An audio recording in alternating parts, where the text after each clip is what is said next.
Surfrider, we have over 4,000 members, I believe, on the coast of Oregon, and we probably do anywhere from 30 to 50 beach cleanups and highway cleanups on the coast each year. Plastics is predominantly the #1 thing that we find. We do a lot of auditing of our cleanups to try and get down to the sources of the plastic pollution, try and figure out exactly where they're coming from and how we can best address these. And a lot of these single-use plastics that we can easily avoid at the time of checkout, at the times of consumer decisions, are what we regularly see persisting in our environment for eons, for decades, harming wildlife, entering our ocean.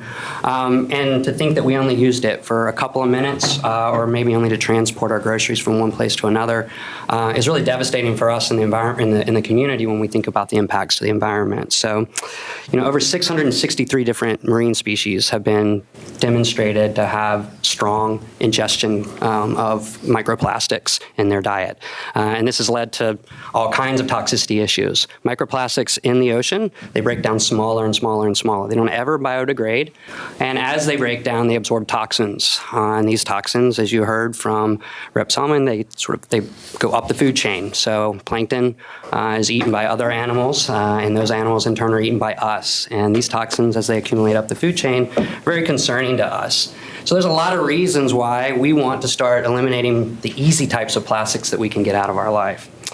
This is a policy that, unlike a lot of policies, you're going to see that this has environmental and industry support.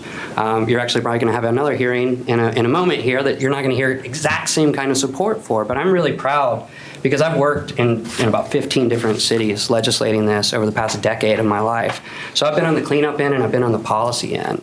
And I'm really proud to be where we are today. We have a strong policy. There's some things that need to be cleaned up a little in those -5's amendments. We have a little concern how the preemption is currently written. Preemption is not something that we typically would support. In fact, I would say we generally would never support preemption as an environmental organization. We support home rule. However, this is a policy that's been cooking in the oven for a long time. We worked on this. We've legislated this. We've seen this, we've seen the ups and downs in cities. We've also seen the cost to cities.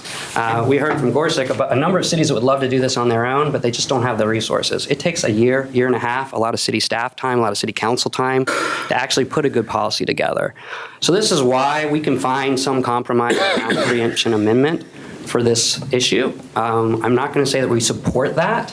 I'm going to tell you that we don't oppose that. And a lot of that has to do with how good this policy is. So I'm going to just leave it there for questions and pass it on to my colleague, Celeste.